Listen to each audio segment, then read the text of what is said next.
Esta es una presentación especial de Promo Estéreo. No te despegues. Iniciamos.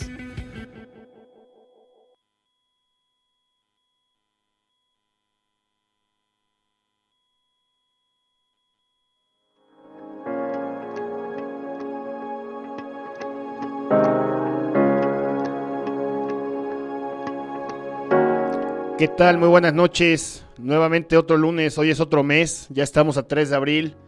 Ya es abril, en 3 patadas, ¿no? Se fue el primer trimestre.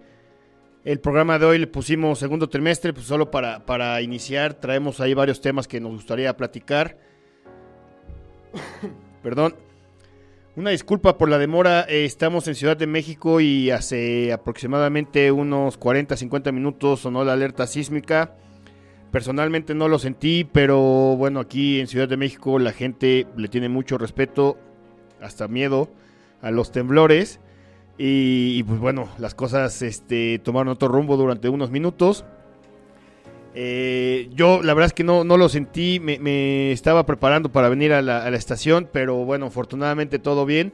Yo vengo de Puebla, los que saben, allá también tiembla, aunque afortunadamente es otro tipo de piso y no se siente tan feo como aquí en Ciudad de México. No lo sentí, entonces no quiero comparar, no quiero llegar a ese punto de comparar porque no quiero tener la experiencia que platican aquí en Ciudad de México. También una noche calurosa, ya la primavera entró de lleno, ya es imposible traer una sudadera, ya es muy complicado echarte un atole con tu tamal, esos calores ya que no puedes ni dormir. Semana Santa en México. Rapidísimo, esto es un anuncio publicitario para la Secretaría de Turismo de la Ciudad de México. No es cierto, no hay ningún contrato ni nada, pero es la mejor semana para venir a turistear a la Ciudad de México. Si vives cerca de la capital, te recomiendo que vengas a partir del miércoles. Si conoces un poco del metro, tuve una experiencia hace algunos años que me subí Pino Suárez, que es ahorita está cerrada, pero era una de las estaciones que más llenas he visto. Se juntan creo que varias líneas por ahí, y me tocó un miércoles santo subirme a Pino Suárez y no había gente, ¿no? Entonces increíble, miércoles santo, creo que fue un jueves santo hace algunos años. Entonces es la mejor semana para venir a Ciudad de México. Como no es puente oficial, pues los museos están abiertos, restaurantes están abiertos, todo está trabajando. A diferencia de fin de año, pues obviamente Navidad y Año Nuevo, pues las cosas cierran, ¿no? Entonces sí te invito a que te des una vuelta. Si eres de la capital, el peor plan es ir a Acapulco o a Cuernavaca. Te vas a ir a encontrar a tus vecinos allá. Si eres foráneo y quieres encontrarte a todos los de la Ciudad de México, pues puedes ir a Acapulco o a Cuernavaca a conocer un poco en otro ambiente a los de la Ciudad de México. ¿Qué quiero platicar hoy? Bueno, tenemos menos tiempo en esta ocasión por el temblor. Entonces vamos a tratar de sacar esto de la mejor forma. Este fin de semana, les he estado platicando en algunos programas que estoy capacitándome en un grupo de aceleración empresarial con, la empresa es la empresa de Alejandro Saracho y todos sus colaboradores, los que nos están capacitando. Este fin de semana, el sábado, hubo reunión, pues todo el día capacitación. Y bueno, lo quería compartir porque vengo motivado. Me gusta mucho este tipo de reuniones porque finalmente, yo en lo personal estoy sintiendo que mi contexto está ampliándose en cuanto al tema de negocios. Hay mujeres que tienen negocios muy grandes, hay hombres que tienen negocios muy grandes y me gusta pues aprender de gente que ya sabe bastante más que yo, que tiene muchos más años que yo en la industria, y que comparten sus secretos, que comparten sus éxitos. Me acuerdo cuando empezaba a trabajar que me imaginaba cómo lo harán los ricos para ser ricos, ¿no? Y cómo lo harán dónde tendrán sus secretos, por qué son tan envidiosos con sus secretos. Y la verdad, algo que he descubierto en este periodo de capacitación que llevo pues, de manera constante desde la universidad, me he dado cuenta que es igual que en todo, ¿no? En el mundo empresarial, el que tiene éxito le gusta compartir parte de lo que le ha ayudado a tener éxito, porque no sabe si el compartir le puede ayudar a una industria distinta, a alguien que se dedica a otro tema, que le aplique en un caso de éxito y puede quizás pueda salir avante, ¿no? No hay un solo secreto, no hay un solo secreto para el éxito empresarial. Son muchas cosas que van a ir formando, van a ir estructurando tu empresa, y me encanta escuchar pues casos de gente que ha pasado temas similares a los que he experimentado. Gente que tiene 30, 40 años emprendiendo y... O sea, bueno, algo que me encanta es que a veces voy a platicar un poco como de mis retos, y es gente que ha tenido esos retos más como el mismo contexto, pero más grandes, y ver cómo platican de su experiencia, ahora se ríen, ¿no? Y platican que en su momento no poder dormir, no saber cómo hacer para pagar algún tema o cómo financiar algún proyecto, y ahora se ríen porque pues, afortunadamente ven el problema de un tamaño menor. Parte de este movimiento de capacitación empresarial, pues bien dicen que tu empresa no podrá ser más grande de lo que es el empresario. Una empresa muy grande y un empresario muy pequeño, lo más seguro es que la empresa termine sucumbiendo. Si quieres tener una empresa grande, pues tú también tienes que crecer como persona. Son muchos aspectos que se desarrollan como empresario. No solo es, aquí lo he mencionado, sí, quizás las ventas son fundamentales, pero no solo es ventas, la operación de tu negocio, lo platiqué la semana pasada, los recursos humanos. Ya si hay gente, pues obviamente tienes que trabajar temas personales como liderazgo. También aprendes temas de logística, si a lo mejor envías producto. Son muchas cosas las que tendrás que desarrollar, carácter, temple, todo esto. Finalmente, bueno, hoy quiero platicar un poco nuevamente de los números del emprendimiento en México y el documento que estaba leyendo, pues prácticamente decía, ¿no? que aunque muchos soñamos con emprender, no siempre es para todos por el reto que representa, pues esto, el emprender, ¿no? La parte financiera, la parte de organización, que tu gente esté contigo, las finanzas luego pueden ser algo complicadas, ¿no? Esta parte de endeudarte, es estresante endeudarte, si no te endeudas de buena manera, o si tu gente está jalando para otro lado, pues también te estresas. Entonces, bueno, para cerrar esto que pasó el fin de semana, a mí me sirve mucho y me gusta mucho porque platico con gente de mi edad o gente mucho más grande. Todos compartimos consejos, todos compartimos experiencias malas o buenas, todos compartimos ideas y pues siento que como lo veo es que los empresarios en México quieren que a los otros empresarios les vaya bien, porque sabemos, bueno, yo esto hablo a título personal, yo sé que si a los demás les va bien, pues no solo es en la familia del emprendedor, también son más empleos, es más gente empleada, es más gente trabajando, es más gente produciendo, más gente siendo productiva, teniendo un motivo real, un motivo para salir todos los días a ganarse un sustento, ¿no? Y a mí sí me gusta ver que cada vez hay más empresarios que van creciendo. A veces sí me llego a frustrar un poco cuando quisiera yo crecer más rápido, pero bueno, es cada quien su proceso, ¿no? También. ¿Qué saqué de este fin de semana de la capacitación? Tengo muchísimo trabajo por hacer por temas de recursos humanos que me falta resolver. Puntos a definir en mi proceso de ventas, aunque ya es efectivo, pero hay mucho por pulir. Y siento que esto me va a seguir ayudando a que la empresa que dirijo allá en Puebla, Poliules, tenga pues más sustentabilidad de la que podría tener hoy. Bueno, vamos a comenzar con el siguiente tema del emprendimiento en México. ¿Hacia dónde lo quiero dirigir? Bueno, más adelante quiero hablar un poco de la intervención del Estado en el emprendimiento. Bueno, quiero hablar un poco de las condiciones del empleo en México. Encontré un análisis de la Facultad de la Facultad de Ciencias de la Administración de la Universidad Nacional Autónoma de México. Estudiaron un poco los números que existen en México sobre las pymes o sobre el emprendimiento. Alguna vez lo mencioné, pero creo que eran datos un poco más atrasados, porque ahora cambió un poco lo que leí en este artículo. Y, por ejemplo, algo que menciona que las micros y medianas empresas, las MIPYMES, en México generan el 72% del empleo.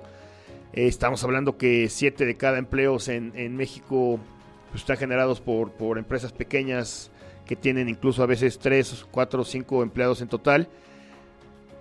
La tiendita de la esquina es una micro, la miscelánea,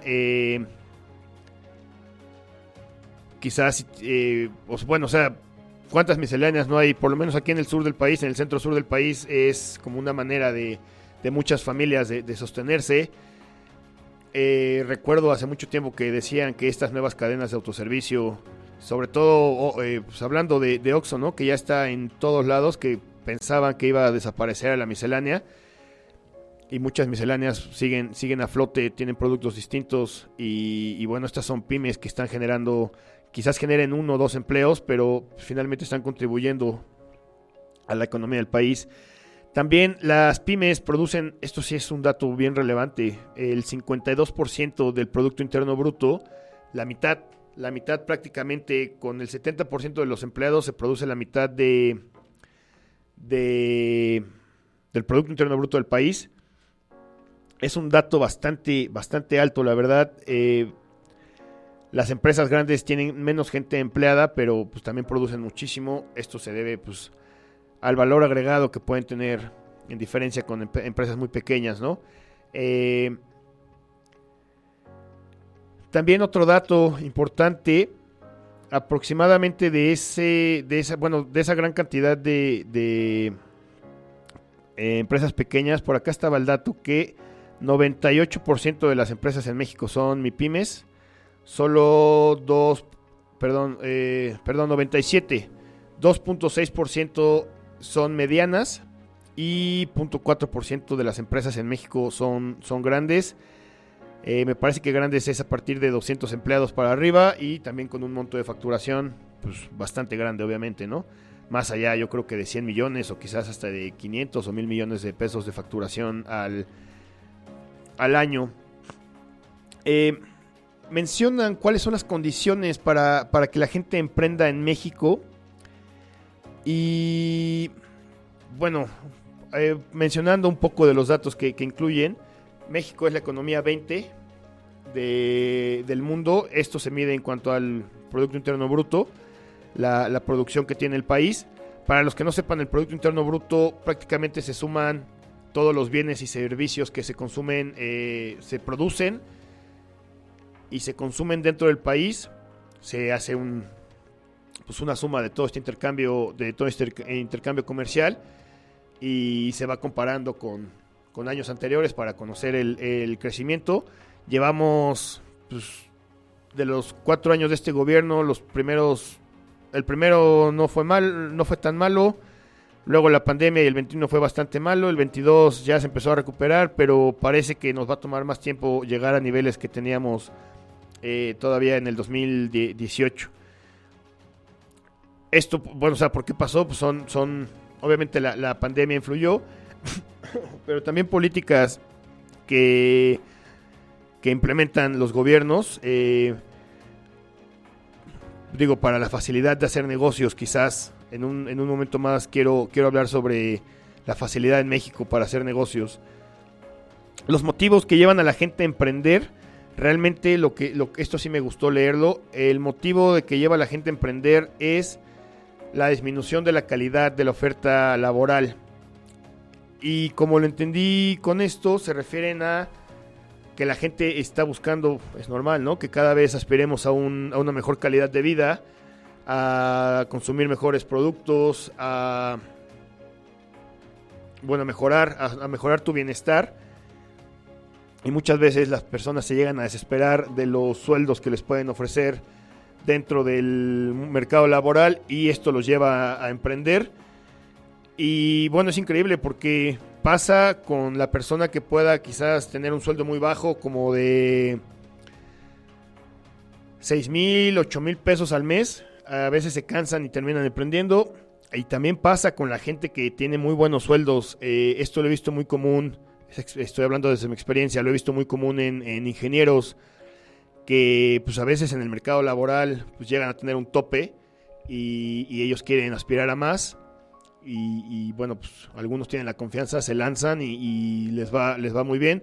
No solo ingenieros, lo he visto que es muy común, pero también pues hay de todo tipo de profesionales que se avientan a emprender cuando no les gusta lo que pueden estar ganando en el mercado laboral. Un dato bien importante y bien, pues sí, un poco tenebroso, que aproximadamente el 30, no es cierto, perdón, casi la mitad también, el 50% de los negocios en México están en el mercado informal. Yo supongo que para esto obviamente pues tienen que ser las MIPYMES. No creo que una empresa que facture arriba de 500 o de 1,000 millones de pesos al año se dé el lujo de estar de manera informal, pues nada más por el tema fiscal, ¿no? Pero ¿qué es esto de la economía informal? Pues generalmente son emprendimientos que no están dados de alta ante la autoridad fiscal. En México es el SAT, la Secretaría de Administración Tributaria, con todo lo que esto implica, ¿no? Pues ¿qué te pide el SAT para poderte dar de alta y tener un registro federal de contribuyentes? Posteriormente ahora con los archivos digitales. Generalmente, obviamente estas empresas pues no van a dar factura porque no están dadas de alta. Afortunadamente ya con las nuevas aplicaciones y bueno, con estos implementos que le ponen al celular ya pueden cobrar con tarjeta de crédito. Ya cobran con tarjeta, no de crédito, de débito o de crédito afortunadamente, pero hace algunos años se caracterizaban por solo cobrar en efectivo, la mayoría de ellos. Eso obviamente pues necesitas un registro de contribuyente para poder acercarte al Seguro Social y tramitar el registro patronal y poder pues obviamente cumplir con el mínimo de la Ley Laboral Federal de Trabajo, perdón. Es un número muy grande porque si estamos hablando que se emplea el 70% de la gente económicamente activa en México en empleos de MIPYMES, perdón, y la mitad trabajan para empresas no ilegales, perdón, en el mercado informal, pues tenemos un gran número de gente que está trabajando todos los días sin seguridad social, probablemente y es muy seguro que por debajo del salario mínimo, jornadas de esas inhumanas que hemos escuchado de repente algunas historias de terror, de jornadas de 60, 70 horas a la semana y por un dinero extra, una bicoca que les pudieran dar. Y esto es un reto que tenemos como sociedad para poder involucrar a todas estas... Bueno, no estoy seguro si como sociedad, creo que también es un reto que tiene el Estado, poder involucrar a todas estas personas en el sistema financiero, como lo he hablado, ¿no? Estar en el banco, pues ya hoy el sistema bancario en México aunque es privado, toda la información está obligada a compartírsela al gobierno para saber quién está pagando y quién no está pagando impuestos.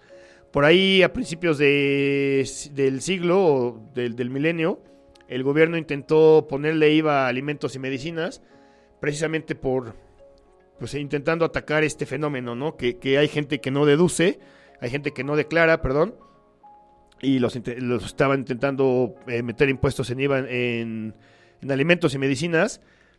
No pasó, pero aún así pues tenemos mucho de esto, ¿no? Quizás se te está viniendo a la mente que comercio informal pudiera ser tipo...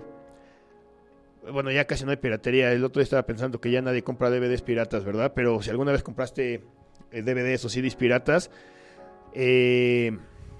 no es ese el tipo de comercio informal, no es ir a comprar chamarras de imitación, bolsas de imitación. También pertenecen al comercio informal, pero comercio informal esto no es un ataque a nadie, ¿no? Ni una pedrada a nadie, pero comercio informal es el puesto de barbacoa del fin de semana que solo te cobran efectivo. Comercio informal, pues también generalmente los mercados, la gente también se mueve con efectivo y pues, no creo que en un mercado te vayan a dar una factura por ir a hacer tu mandado, obviamente, o te vayan a cobrar con tarjeta. Todos los puestos del mercado, ¿no? Como son las carnicerías, todo esto. Muchos alimentos en general, como no sé, o sea, bueno, las cadenas grandes obviamente sí manejan, sí trabajan con empresas que pudieran facturarles, pero pues muchos otros es todo en efectivo y no hay una declaración de cuánto dinero se genera.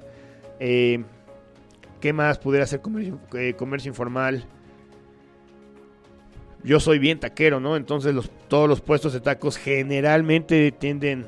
Bueno, o sea, ¿cuál pudiera ser la diferencia? ¿O cómo puedes saber cuál es informal y cuál no? Pues casi siempre los que están en la calle en una casetita terminan siendo comercio informal. Entiendo que o sea, el comercio informal no es por fregar al gobierno, sino también es pues quizás la poca imposición del gobierno de la ley de tener que la gente busque sus trámites y también de facilitarle a la gente, ¿no? Porque, bueno, ya ha cambiado mucho en este sexenio, como que se volvió a bueno, sí, se volvió a hacer muy lento el tema de los trámites tributarios, pero afortunadamente ya casi todo es digital para poder tramitar tu registro federal de contribuyentes. Pero antes, pues yo recuerdo cuando mi papá o a lo mejor mi abuelo, yo era niño y escuchaba que tenían que ir al SAT o cualquier cosa o Hacienda, eran pues todo el día estar allá, ¿no? Porque córrele por copias para no perder todo el día. Y ahora afortunadamente ya es más fácil, pero nos falta llevarlo a todos. No soy el más partidario de pagar impuestos, no se trata de que metan a todos en el cajón de impuestos. Ahorita voy a mencionar por qué menciono eso. Pero sí es muchísima gente allá afuera que no, pues que simplemente no declara, están en su libertad. Finalmente al rato el gobierno podrá tomar como autoridad alguna consecuencia en torno a esto. Bueno, la verdad es que en este documento estaban revisando más como las probabilidades de éxito de las MIPYMES y realmente son pocas. Lo mencioné en alguno de los primeros programas de las primeras difusiones de este programa, que pues, 70% de los emprendimientos truenan antes de los primeros 3 años. Y bueno, estamos hablando, ¿no? Que también es un tema en la informalidad, o aunque sea formal, esto les pega a todos. Es falta de planeación, falta de muchas cosas, ¿no? Lo que lleva a tronar un negocio. Y bueno, quiero seguir tocando. Bueno, ya mencioné un poco del empleo.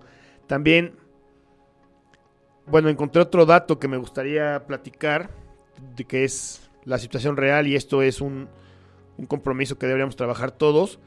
Lo voy a mencionar rápido y me gustaría... bueno, vamos a ir a un corte en unos minutos. Lo quiero mencionar rápido y esto es sobre las condiciones laborales en México. Esta asociación que se ha vuelto muy famosa porque se menciona en las mañaneras, Mexicanos... No es Mexicanos contra la Corrupción, perdón. Es... Ay, México, ¿cómo vamos? Si no me equivoco, la que hizo esta publicación sobre las condiciones laborales en México. ¿Qué estaban analizando? Pues hace un mes vine a platicar sobre, pues obviamente era el mes de la mujer, y vinimos a hablar sobre las condiciones empresariales para las mujeres. Ahora quiero mencionar este artículo sobre las condiciones laborales. Mencionaba este artículo acerca de la distribución de empleo, entre la equidad entre mujeres y hombres en los diferentes estados del país. Se incluían para esta calificación, se incluían temas como distribución de trabajos no remunerados, dígase labores del hogar, distribución igual o equidad de cantidad de mujeres y hombres, si había condiciones para las mujeres como esto que está de moda ahora, el baby room, o tener un cuarto para cuidados de bebés,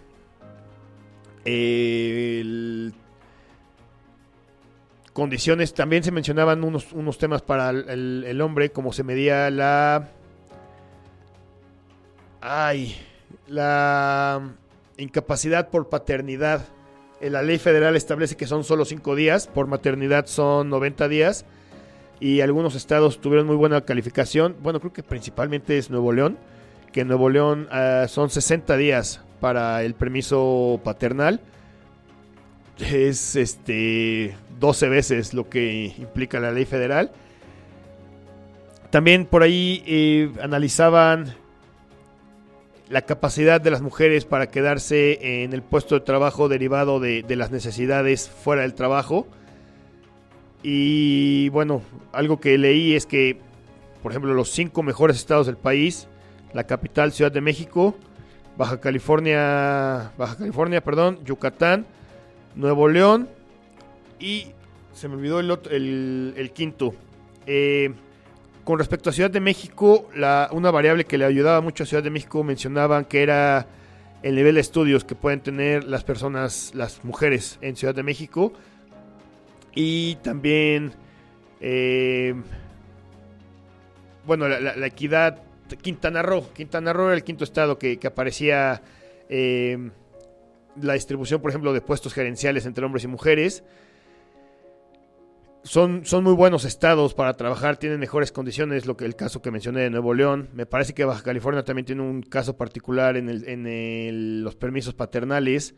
Finalmente, bueno, creo que ahí hay un poco más como de cultura americana de este tipo de cosas, o si no la hay, por lo menos se manejan mejor que en el resto del país.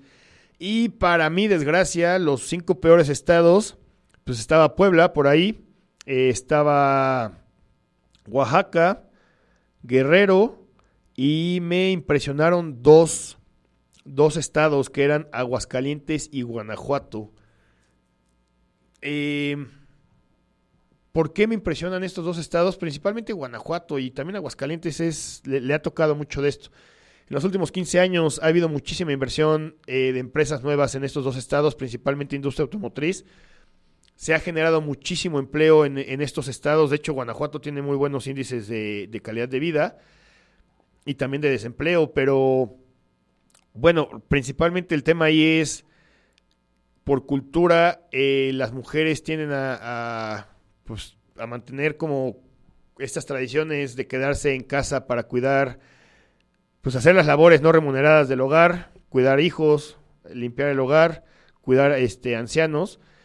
Y eso fue lo que les pegó principalmente a estos 2 estados, que sigue muy arraigada la tradición de que el hombre debe ser el proveedor de casa. Y bueno, pues salieron en esta calificación bastante golpeados. Oigan, perdón, se me estaba yendo el tiempo. Nos vamos a un corte de unos minutitos y regresamos para terminar ya con la segunda parte. Ahorita regresamos. Facebook, /Promoestéreo. Instagram, @Promoestéreo. Twitter, @Promoestéreo. YouTube, Promoestéreo.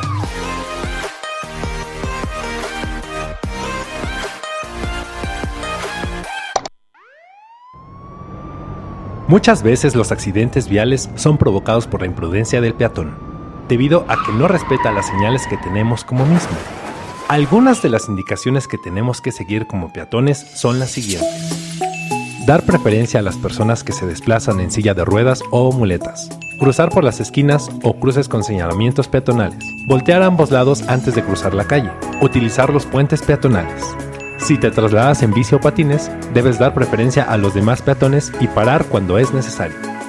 Recuerda seguir siempre estas indicaciones y que tu salud no corre riesgo.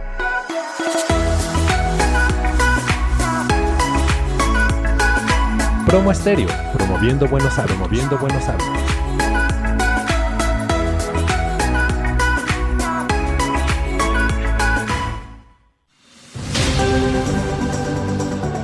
Promoestereo.com, la señal digital, el punto y aparte de la radio en línea, donde la estrella eres tú.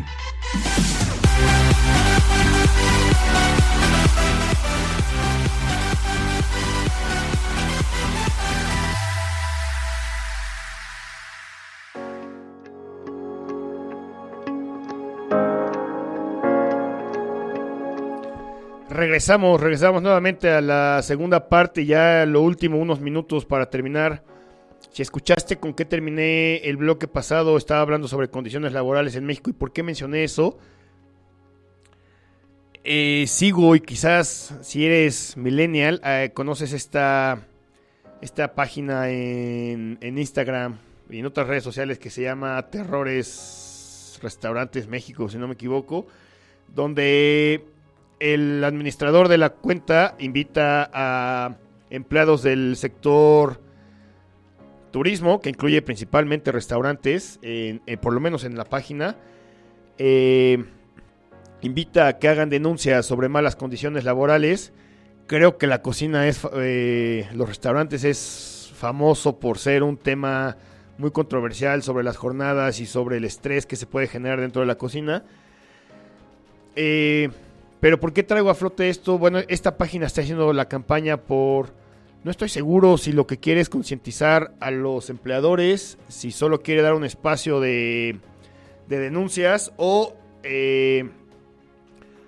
si ofrezca incluso como el servicio laboral o legal para ayudar a estas personas que denuncian y seguir. Pero, ¿por qué lo menciono? Porque, bueno, no estoy muy seguro. Le estoy diciendo, ¿no? Que la mitad de los empleos que generan las pymes son informales. Un empleo informal, desde mi punto de vista, pues ya genera obviamente abuso laboral, porque no se cubren las necesidades mínimas de la Ley Federal de Trabajo, que es por lo menos dar el seguro social, un salario y todo lo que incluye las prestaciones del IMSS, ¿no? El Infonavit, el retiro, el Afore, todo esto. Y bueno, en lo personal, como lo dije, no sé qué es lo que busque la página, pero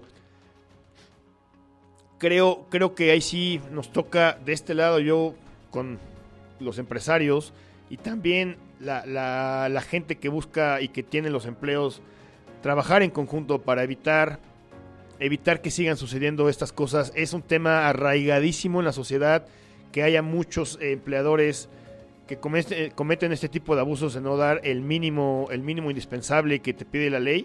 Además, el mínimo indispensable, ya cuando lo veo hoy, la verdad es que sí es bien mínimo, no inventen, o sea, sí podrían echar un poquito más de coco para saber cómo pueden cubrir ese mínimo.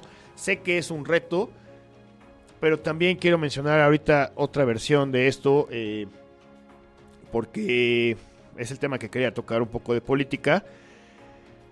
Hace algunos programas les mencioné sobre un sitio web, es una organización que se llama doingbusiness.org, y año tras año o cada 2 años publica un ranking sobre la facilidad para hacer negocios entre 190 economías o 180 economías que clasifica a nivel mundial. ¿Qué es lo que mide esta encuesta? Bueno, lo que voy a leer hoy son datos del 2019, ya es un poco antiguo, no han publicado las del 2021. Pero ¿qué es lo que mide? Por ejemplo, miden temas como el proceso para aperturar un negocio, los manejos de los permisos de construcción, el proceso para poder obtener electricidad en el país, el registro de propiedad privada, el proceso, si es fácil o difícil obtener crédito en estos países, la protección a los inversionistas minoritarios, el pago de impuestos, qué tan difícil puede ser el pago de impuestos. Hoy en México se vence el periodo para la declaración anual de las personas morales. Es un tema bastante complicado en México la declaración de impuestos y es parte de lo que nos afecta. El comercio transfronterizo, o sea, comercio internacional, qué tan difícil es traer o mandar producto desde tu país, el cumplimiento de contratos. Creo que, bueno, México se pinta solo, ¿no? Papelito habla y al rato hasta andamos viendo cómo le damos la vuelta al papelito porque ya no quiero, ¿no? Y resolución de la insolvencia, pues que tus clientes, supongo que esto tiene que ver qué tan difícil es que tus clientes pudieran pagarte deudas que no te quieran pagar. Quiero leer rápidamente nada más los 10 primeros países donde es más fácil hacer negocios. Esto es una pedrada a México, pero no solo a México, ahorita les digo por qué. El país donde es más fácil hacer negocios en el mundo es Nueva Zelanda, allá en el sur, en medio de la nada. ¿Y por qué? Leí en otro artículo que en Nueva Zelanda, el día que entras a la oficina de su SAT, ese día ya tienes una empresa. No te mandan a que tienes que ir a otra instancia, a sacar un papel sellado por un abogado que hizo un examen ante el Estado, que verifica que eres Chuchito Pérez. No, vas con una identificación, en ese momento tienes una empresa. Si vas con tu socio, en ese momento tienes una empresa, puedes ir al banco en la tarde y ya tienes una cuenta bancaria y mañana estás haciendo negocios. Nueva Zelanda, Singapur, Hong Kong, es China, pero lo segmentan de manera independiente. Dinamarca, República de Corea o Corea del Sur.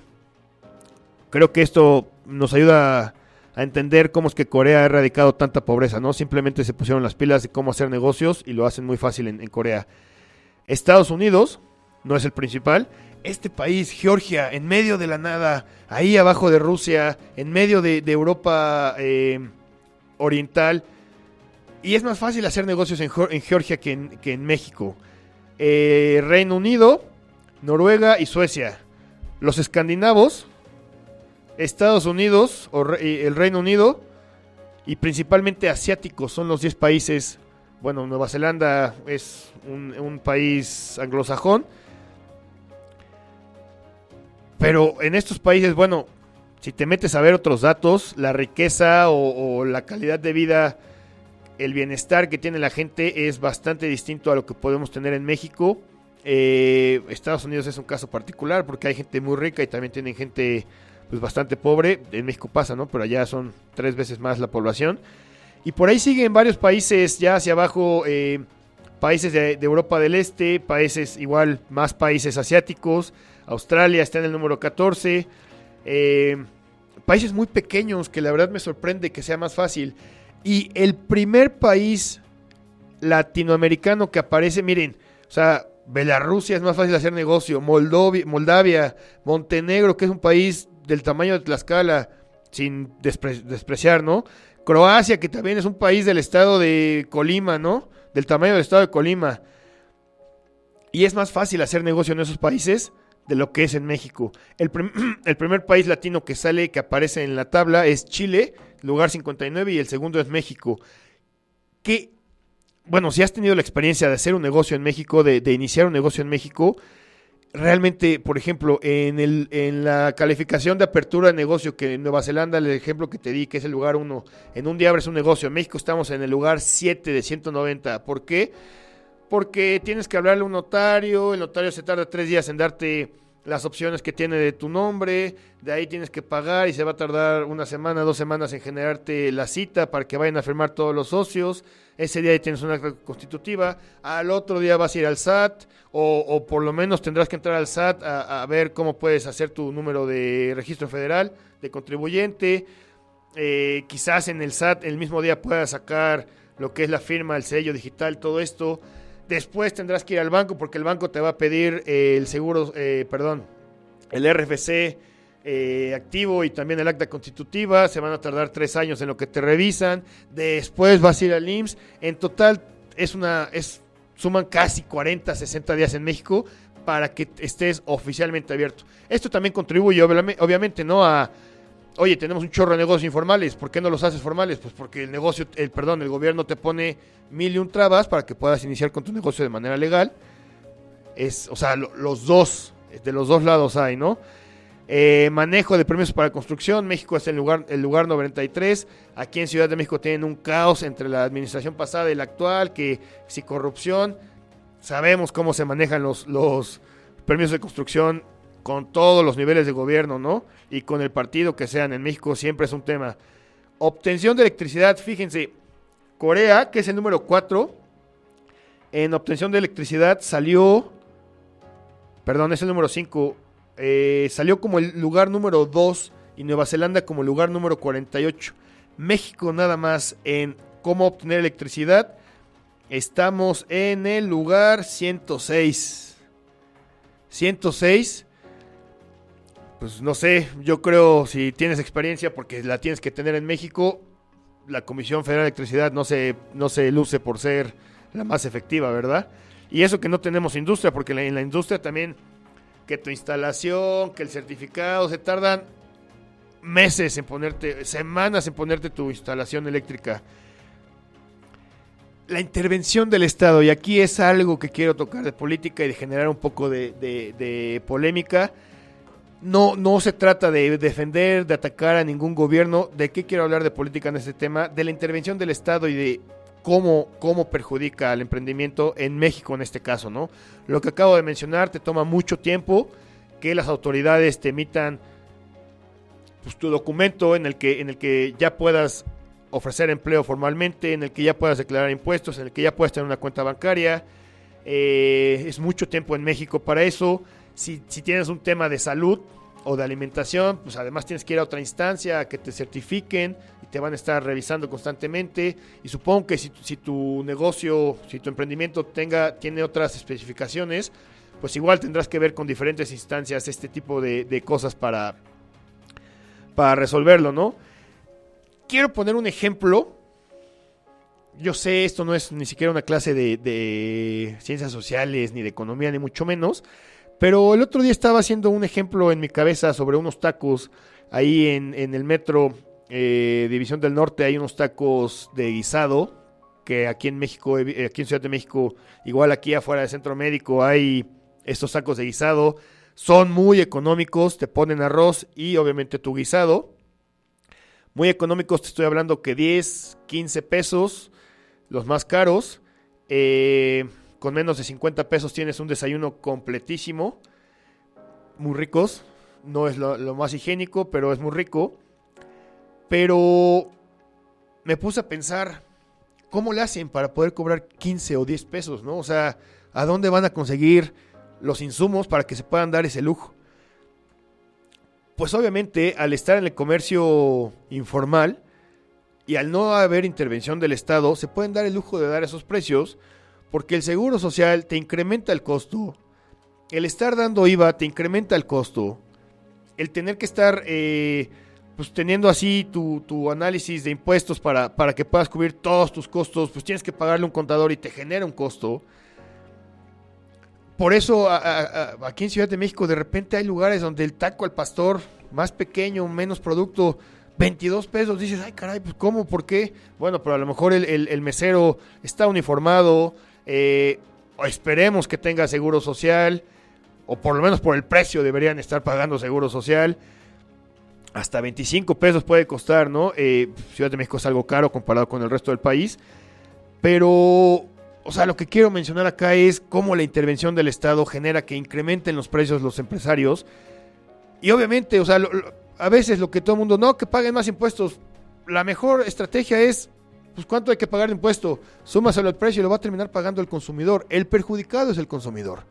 Creen que subiendo impuestos el perjudicado es el empresario. Lo más fácil es pasárselo al consumidor. Y el consumidor seguirá pagando ese impuesto. Si quiere, lo estamos viendo con la Coca-Cola, y con estas bebidas gasificadas y endulzadas, ¿no? Les pusieron a cada litro un impuesto.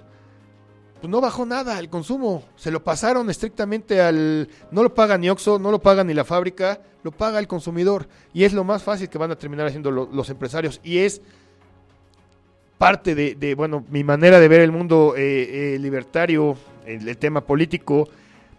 El Estado te genera mucho costo. También, por ejemplo, por ahí, pues supongo que tiene que ver con los precios de los países desarrollados, ¿no? El Estado está tan metido en todos lados, hay tantas regulaciones que la manera de pagarlo hay que subir los precios. Entonces, digo, unas por otras, es lo que te decía antes, que pues para empezar, ¿no? En México el Estado no se caracteriza por ser ni eficiente ni eficaz, desde que se impuso el Estado en México. y de repente hay que terminar pagando impuestos a estos políticos que solo se dedican a enriquecerse en lugar de verdad trabajar pues, por el bien de la sociedad. Es la realidad del país. En esta escala que te presenté de Doing Business, también entran temas de libertad financiera. Hay otro índice que se llama el índice de libertad financiera, en donde se miden cosas, aquí lo tengo también, se miden cosas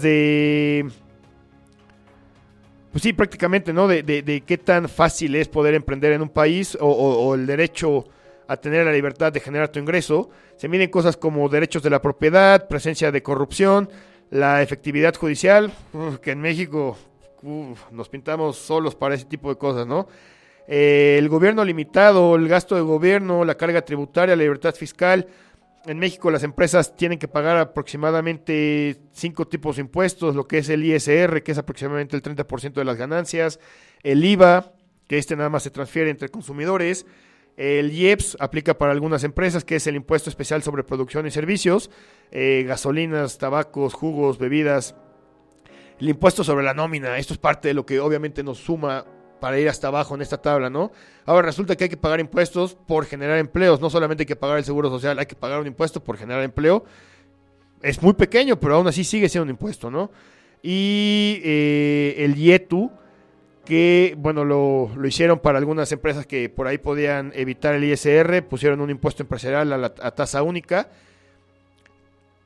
Recuerdo que platiqué con mi contadora y ella me decía que el IETU y el ISR a veces se duplican entre sí. Entonces es complicado esta parte de la aclaración. El gobierno, el Estado en este caso, complica más el tema del emprender en México. De por sí no es fácil y las autoridades tampoco ayudan mucho. Las autoridades, o en este caso el Estado, también tiene monopolios y también tiene muchas restricciones para muchos mercados. Y bueno, todo esto genera, pues nos afecta en competitividad, ¿no? Quisiéramos que todo mejorara mágicamente, pero esto es algo que tenemos que hacer en conjunto como mexicanos o los empresarios que vengan del extranjero a hacer, pues a generar empleo en México, cambiar todas estas condiciones para que tanto empresarios como colaboradores, empleados, pues sigamos creciendo y el bienestar sea parejo, ¿no? La distribución de bienestar y toda esta derrama de bienestar se vea reflejada en todos, no solamente en algún lado de este acuerdo laboral. Rapidísimo, bueno, ya me gustaría cerrar ese tema. Mencioné los impuestos hoy, que es el último día para la declaración anual. Espero que si eres empresario y estás escuchando esto, pues ya lo hayas hecho, porque te quedan 2 horas y no estoy seguro que esté muy padre meterse. Seguramente va a estar saturadísimo el sistema. El impuesto sobre la renta, como lo dije, son de los 5 impuestos que se pagan. Este se paga el día 17 de cada mes y es la diferencia entre lo que ganas con lo que gastas. Hay reglas para deducir lo que puedes gastar. Ya con este gobierno se implementó otra manera de pagar este impuesto para cierto tipo de empresarios, que es el régimen de incorporación fiscal. Tiene unas tasas por ahí medio raras. No deduces, prácticamente solo pagas sobre el ingreso. Está el IVA, que esto es un impuesto, se llama impuesto al valor agregado, que literalmente es un impuesto a subirle el precio a tu producto. Si te costó 100 y lo quieres vender a 150, el gobierno te dice, más el 16, que es mi parte. Entonces, solo por subir el precio para subsistir tu empresa, tienes que pagar un impuesto. El impuesto especial sobre producción y servicios, lo mencioné, que aplica para gasolinas, para bebidas alcohólicas, cervezas y bebidas refrescantes, tabacos, juegos y sorteos y telecomunicaciones. Si tu negocio tiene que ver con eso, seguro pagarás ese tipo de impuesto. El impuesto sobre la nómina, que ya lo mencioné, y el IETU. Son parte de los impuestos que se pagan como empresario en México, ya sea persona física o persona moral. Es un reto. Esta plática no era para desmotivarte, era una plática para generar un poco de controversia, cambiar un poco pues la dinámica que había habido en los programas pasados. Desafortunadamente se nos está acabando el tiempo. Empezamos un poco tarde por el temblor, nos estamos yendo unos minutitos más tarde, pero se está acabando el tiempo. Te agradezco mucho el tiempo que te tomaste de escucharme, el esperar, si es que lo estás escuchando en vivo, el haber esperado unos minutos más. Nos vemos el próximo lunes aquí en la estación. Estaremos todavía de vacaciones algunos. Bueno, estarán. Yo no estoy de vacaciones ni estaré, pero disfruten sus vacaciones. Vengan a Ciudad de México esta Semana Santa, que está muy tranquila, muy padre.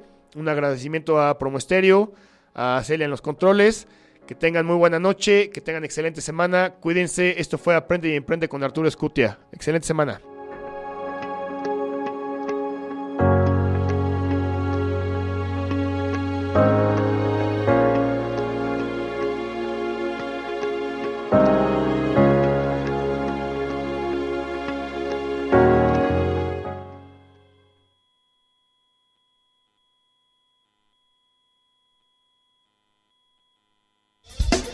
Espéranos la próxima semana. Escúchanos por Promo Estéreo, donde la estrella eres tú.